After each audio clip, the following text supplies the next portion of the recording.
with that, we'll move on to the other games of the weekend. So Brighton was able to beat Newcastle 3-0, which was a pretty big result for them. Like we've talked about, we'd rather see Brighton than Newcastle, so good for them. But also Newcastle suffering from a lot of injuries, and I hope that if they do leave, that St. Maximum is able to maybe find a spot on a Premier League team. Is that possible? He just signed a big contract with them. I feel like anything's possible in the modern day game, but maybe he'll come to Spurs. Maybe.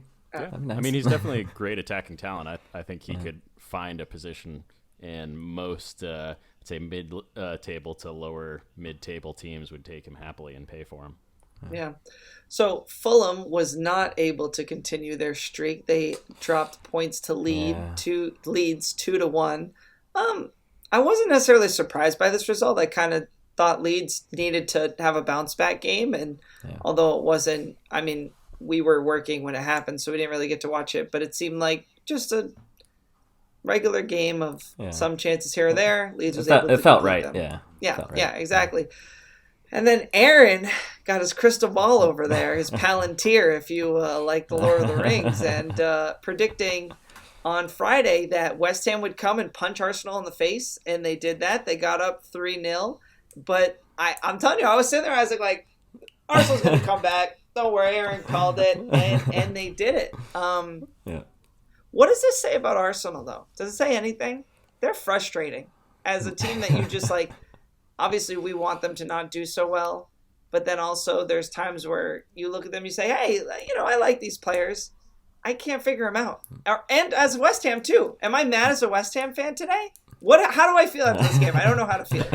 It's tough because I think as an Arsenal fan, you look at some of the sloppiness in the first half, especially that second goal, the Jared Bowen goal, where everyone on the Arsenal team just fell asleep. Yeah. And then Leno let the ball go through his hands, basically. Yeah. And then you see them kind of full-on attack in the second half. And, West Ham could be pretty peeved that they let this slip, too. I mean, you saw the Dawson own goal was a great example of that, where it's just like, what else could go wrong there? But yeah, I think 3-3 was a fair result. Two games in a row. Yeah, and two own goals for West Ham. So as a West Ham fan, you probably feel a little hard done. But again, being 3-0 up, even with two own goals, you gotta hold on to those 3 points. Yeah.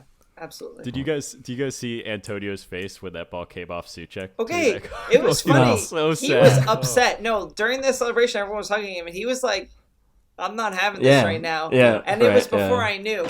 But that's what you want from a striker. I thought originally he was upset because he thought Souček was offsides. But then I was like, he maybe he's just upset that he got the goal taken off him. Yeah. Antonio's a great player. He really does like his own stats, clearly. But that's what you want as a striker. That's what, like, when you look at Martial, for example, I don't feel like he actually wants goals all the time, and that's a big problem. So he is a big problem. I agree. So speaking of which, I thought Manchester United, as we talked about at the top of the show, just not dropped points, but dropped out of the FA Cup against Leicester City. And I'm on Instagram. I run the page, so I see a bunch of crap, honestly. But some stuff is a little compelling. And this was one posted by ESPN FC, which is, a friend, I would say a friend of the pod. We're friends with them. I don't know if they would accept our friend request, but we like them. And it was Gundogan from Manchester City and Bruno Fernandes. And obviously this season, a big thing in social media that's been talked about is Bruno versus De Bruyne. And obviously Bruno, I would say, Aaron, in the past couple months hasn't been as hot as the beginning of the season. Is that fair to say? He just hasn't been... Yeah, he's cooled off a little bit. Yeah, he just hasn't been as electric. He's still a great player. He's still done great things, but not things that necessarily get the headlines. And now he's being compared to Gundogan, who obviously has had a really nice couple stretch, but I feel like that's almost an insult to Bruno Fernandes. But my point is, going back to GOAT culture, this is like the stupid stuff we get into, is Kevin De Bruyne has a longer resume, is better, but we need the clicks. We need this stuff. So I guess, Aaron, my question for you is, do you think that Gundogan's success is more about the team and who's around him, and Bruno Fernandes is, I don't think that's a fair comparison, I guess, is what I'm saying. I get what you're saying, and you've kind of answered it there. I think there's a couple things. That, first of all, Bruno has carried Manchester United through a large part of this season and the end of last, and doesn't have the supporting cast that a Gundogan has.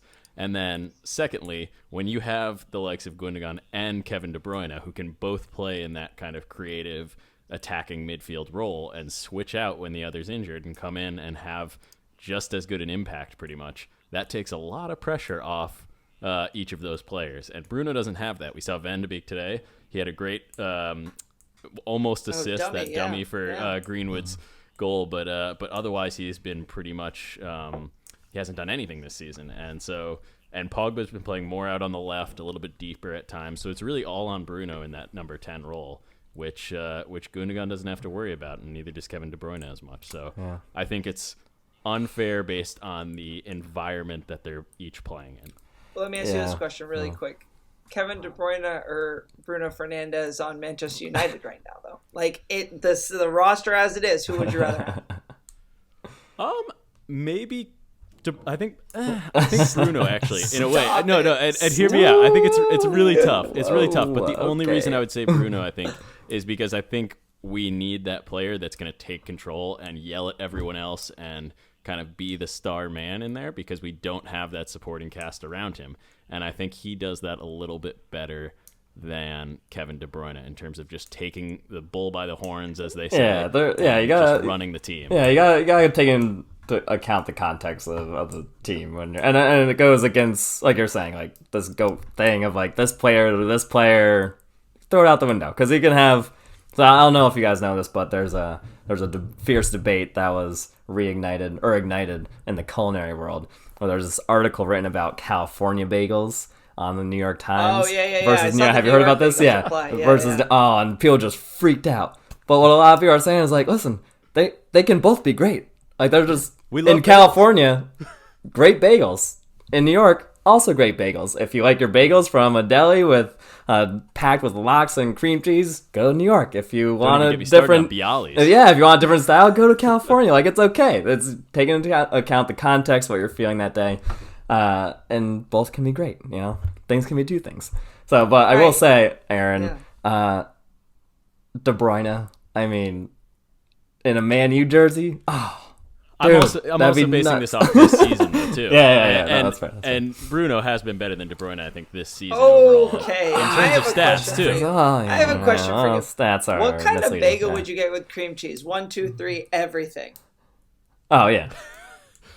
Everything. I mean, cinnamon raisin not bad. I mean, cream cheese, I think, is just... Cream cheese is an unbeatable ingredient on a bagel. Yeah. It's nearly universal. I'm a happy man. Yeah. Capers? Sure. Okay. Yeah, nice schmear. If you haven't done that, do it. You're wasting precious time you have in your life to eat that like every weekend. So, if you can afford it. So let's talk about the top of the table.